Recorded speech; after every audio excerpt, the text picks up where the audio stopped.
वारी 2026 साठी प्रशासन सज्ज. VIP दर्शन बंद, नो व्हेकल झोन लागू, वारकऱ्यांसाठी 61.50 कोटींच्या सुविधांची उभारणी. आषाढी एकादशी 2026च्या पार्श्वभूमीवर पंढरपूर वारीसाठी प्रशासनाने युद्ध पातळीवर तयारी सुरू केली आहे. जिल्हाधिकारी एस कार्तिकेयन यांनी स्पष्ट केले की मागील वर्षाप्रमाणे यंदाही VIP दर्शन पूर्णपणे बंद राहणार असून सर्वसामान्य वारकऱ्यांना सुलभ आणि जलद दर्शन मिळणार आहे. तसेच वारी काळात नो व्हेकल झोन लागू करण्यात येणार आहे.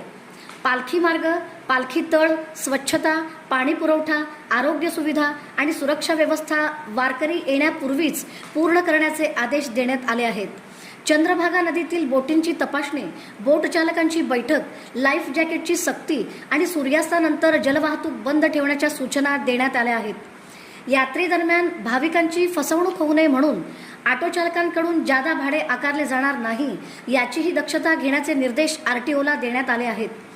जिल्हा परिषदेकडे वारीसाठी 61.50 कोटी रुपयांचा निधी उपलब्ध असून 23 जर्मन हँगर, 5,000 मोबाईल शौचालये, 500 महिला स्नानगृहे, 15 मोबाईल चार्जिंग व्हॅन, 300 आरोग्य दूत, पाणी टँकर, हिरकणी कक्ष आणि इतर आधुनिक सुविधा उभारल्या जाणार आहेत.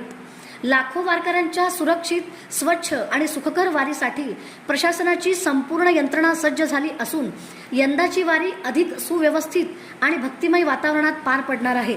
क्लिनिंग करतो सर. क्लिनिंग आता कसं आहे सर, काम सुरू आहे त्याच्यामुळे क्लिनिंग थोडंसं सेकंड प्रायोरिटी होतं. जर काम संपेल तर क्लिनिंग घेतलं जाईल आणि ते सबसिक्वेंटली केलं जाईल. दोन विषय अभिजित. एक, तुम्ही सर म्हटल्याप्रमाणे क्लिनिंग तुम्ही करून घ्या आणि शनिवारी पालकमंत्री महोदयाचा दौरा आहे, ते पूर्ण बघणार, म्हणजे मसवड वरून पूर्ण बघत पंढरपूर पर्यंत येणार.